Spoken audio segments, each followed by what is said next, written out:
This scene, I looked at, and all the parameters that I wanted were in this scene. I cropped it down.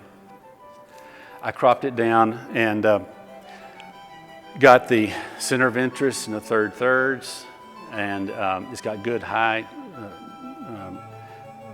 lights and good darks and interesting shapes and variations within variations, and it's just got all the qualities I would look for in an image.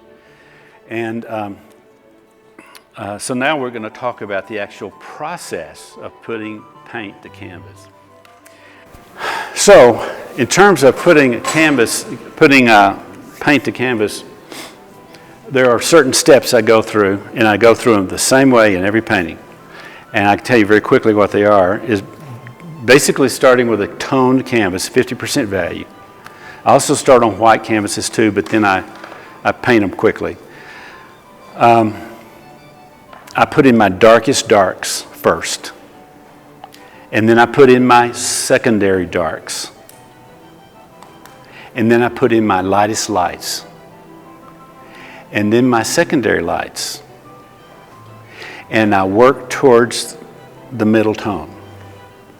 So by and large, the canvas serves as a holding place or a placeholder for all the values between my lightest lights and my darkest darks. So that when I'm working, I don't work from dark to light and maybe miss it and go over or go under. I get my darkest darks, secondary darks, lightest lights, secondary lights, and then work towards the middle tone. And I'm in control because I always know I can't go any lighter than that. I've already put in a light. I can't go any lighter than that. I've already got my lightest lights. It keeps control of your values. Okay.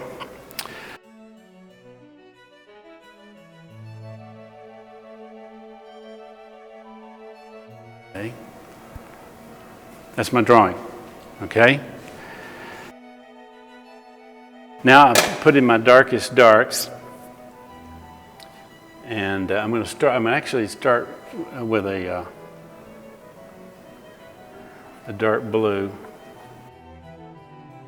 If I've got an area there that's got some dark in it, I just go ahead and make it all dark because I'm going to paint lights over my darks anyway, right? So if I mess with, there's going to be a dark in there.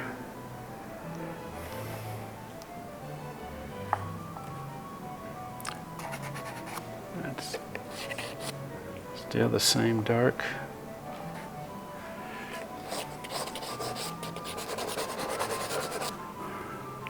You use new pastels?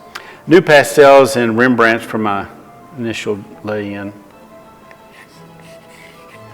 And I tend to use dark blues instead of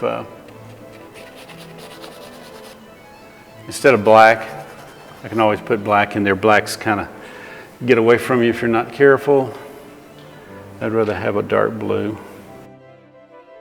As much as possible, especially this early stage, I try to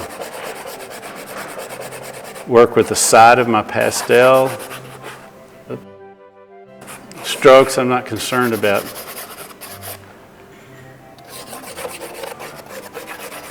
Any other thing, just putting down the big flat shapes. This early stage, I want it to be reasonably accurate, but I'm not worried about being loose. I want to start out with things somewhat suggestive and loose rather than tight to begin with. You can always tighten it up. But once you tighten up a drawing, it's hard to loosen it back up. So I'd rather create a fairly loose painting to begin with and then selectively pick areas that I want to tighten up.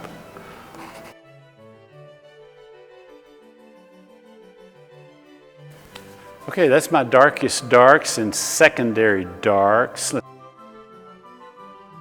Here's the thing about darks. They're so important, they're critical to your painting, is getting your darks and doing them well. I look at the darks as a sculptor looks at his stone. You can't do a sculpture without having a stone that you chip away, okay? Your darks are what you chip away with all your other values with. If you don't put in your darks well, you don't have anything to chip away at. And so I put in my darks maybe darker than they really are, and I might put them in larger than they are, because I know I'm going to come in with lighter values and cut into them. So it's very important to make them big enough to where you have something to cut into, because if you make it just the right size and you cut into it, you've reduced it. You started reducing your darks, okay?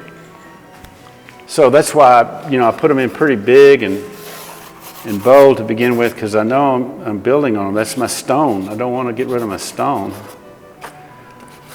Okay, so there's my darks. So I don't mind putting it in too, like I said, a little darker than it maybe is, just so I can come back and cut away at it.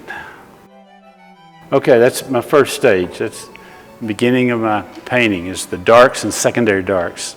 And I don't mind letting a lot of the stuff show through, because I'm going to put several layers on here. Now my lightest light. Well, that's pretty easy. This steeple right here, the front part where the light's hitting. And so I'm going to put in a light. It's not going to be white, but it's going to be a light gray.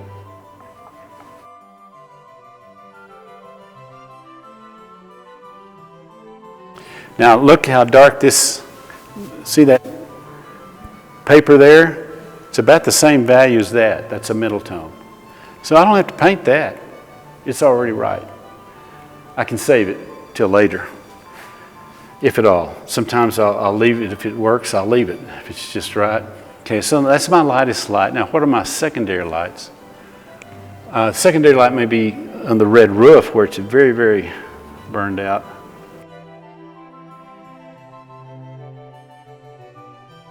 See, now I've got this dark. See, I can cut into that dark, create shape. And then another secondary lights are these blues. See, and there's also the sky. Secondary lights, blue, light blue there. This might be helpful in terms of what's light and what's dark. If it's darker than the middle tone, it's a dark. If it's lighter than the middle tone, it's a light. Okay? So I just look, is that lighter than the middle tone? If it's lighter, then I put it in now.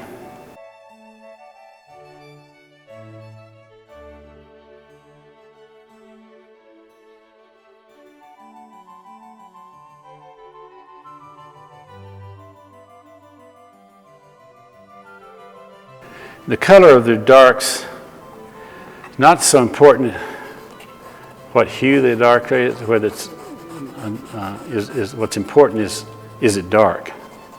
If I had a choice, if I had something blue and the only dark that was dark enough was a black, is a red, I'd put a red in. You can always change the hue, but the value is harder to change. So you want to be sure and get the value right.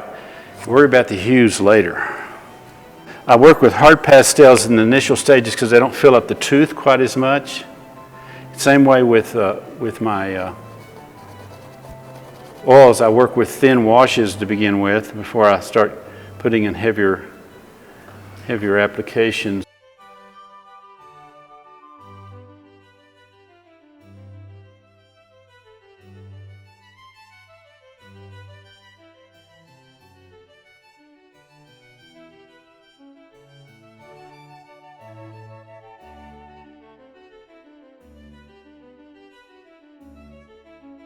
Yeah, the sky, don't worry about it as much. I know it's lighter, the sky is lighter, and it's next to something that's darker, right? This is lighter, and this is darker, so this is the right relationship. So I don't mind letting it stay that way, because actually, this is a good time to bring up this point. Once I get the overall layout, I go straight to my center of interest and get it right. Because everything's got to look good to it. It's the most important. If it looks good, the rest of the painting is easy and much more enjoyable. So that's why I'm working here. This is my center of interest. I want to make sure it's working, so I'm not really putting much effort into anything else. It's just roughly laid out and things are in the right relationship.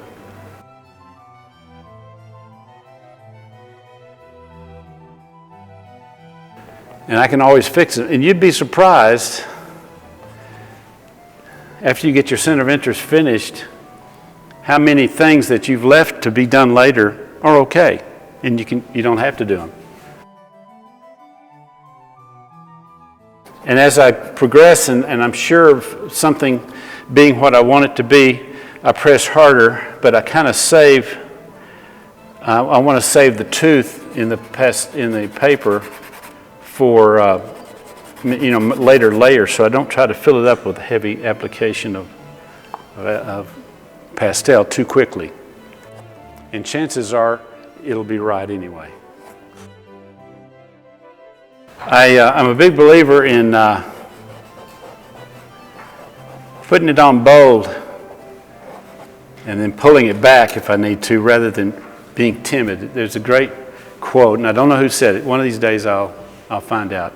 But the quote is something along these lines that a bold stroke placed imprecisely is better than a timid stroke placed precisely. And I take it one more step. A bold stroke placed precisely is what I'm aiming for. But it's better to be a little overly bold and then take it back. Put the color in a little richer than it may be. Chances are you're going to end up painting into it and weakening it anyway, and you can always tone it down. But it's hard to go the other direction.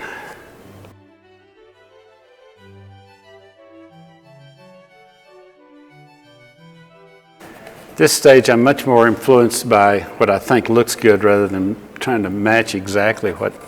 If what's there in the image is good, then I go with it. But I'm more interested in just getting what I like. So should I put in that car? You know, it's not New Mexico if they're in the car on blocks.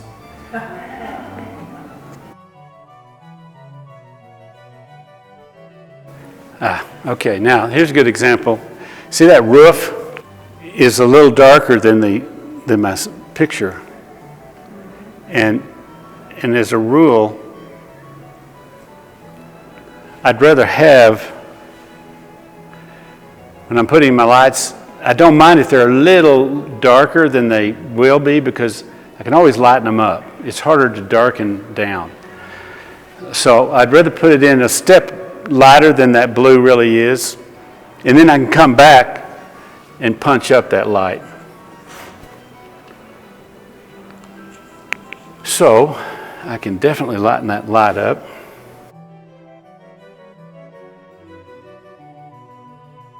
And if it's not as light, that's not quite, it's not a big deal. I'd rather have a little richer color.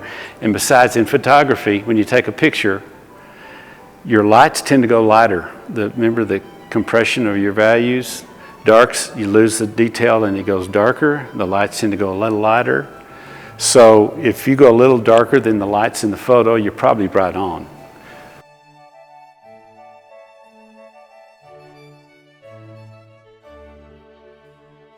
One thing you'll notice, I do not blend, except a couple of circumstances. One is I'll blend the sky a little, and I'll blend the water. And there's a good reason for that, is when you blend, you not only break down the crystalline effect of the pastels, which kills its intensity and its vibrancy, but also you pick up all the layers of pastel you've put under there, and you blend them into a nice mud, okay? The only time to really safely blend is when all the colors that you worked on an area are the same, they're analogous, the same area of the color wheel. Like they're very varying shades of blue and dark to light even. But as long as they're all the same, they're all analogous, they touch each other on the color wheel, you can blend them and you won't lose the vibrancy. But if you put down something dark, or like a red under there, and then you went over it with a blue, and then you blend them, you're going to get purple or mud or something. So you only want to blend analogous colors. Okay? As a rule. Anyway, that's my rule. Or I may do something like run my finger right along the edge where I want to soften it just a little bit, but I'm not blending it. just softens it a little bit. And then I may come up here and blend the sky. One thing about edges that are so important is that the way the human eye works, and I studied this in a couple of books that artists and scientists put together about how the eye works, and the eye jumps from edge to edge. Like here's an edge and there's an edge. The eye tends to ignore what's in between. If it's just reasonably close, it just ignores it because it's interested in edges. And so it just jumps from one edge to the other. So the eye, in the mind obviously, interprets what it sees by the edge rather than by what's in between. So that's why the edges are so important. Get them right. Is it a hard edge? Is it a soft edge? Is it fuzzy? Whatever. We'll tell you more and we'll tell the viewer what's happening in between. It's like you got the edges of this tree here. Will tell me more about what's happening inside. So I'm going to accentuate a little bit of this roof line with hard, soft, hard, soft, hard. In here, it can be just virtually flat. But if the edges tell me, I will interpret what's happening in there by what's happening on the edges. So I don't have to do a bunch of stuff in there. You can add, some variation, and, that's fine. But as far as the viewer's concerned, the edge is what tells him what he wants to know. And that's why I work hard at this hard and soft thing, hard and soft edges, because that is going to save me a lot of work if I don't have to paint everything in between. Okay, and we're talking about overlapping. Let's see, if I take this brush running along here, kind of doing some hard and soft edges with it. Just touch them in there. Then I pull a little dark into the light. A little light into the dark. See, that creates depth and interest. And then I pull a little bit of dark over to my light. Creates the sense, you'll have foliage and the limb that connects the leaves you can't really see. But go ahead and put the suggestion of the branch there, of the leaves, and it gives you that it creates an edge that the eye finds interesting and tells a story. Is there any doubt where the center of interest on that painting is? Hopefully there isn't, but there's interesting variations. Now there are bricks and rocks. If you look, this is a rock fence and this is adobe you can see the adobe bricks. There's a great temptation to start painting in every one of those little bricks, and it would destroy the painting. It would just kill it.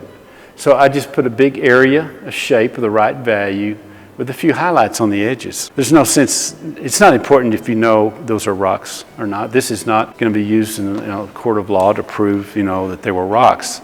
It would take away from that if I did it.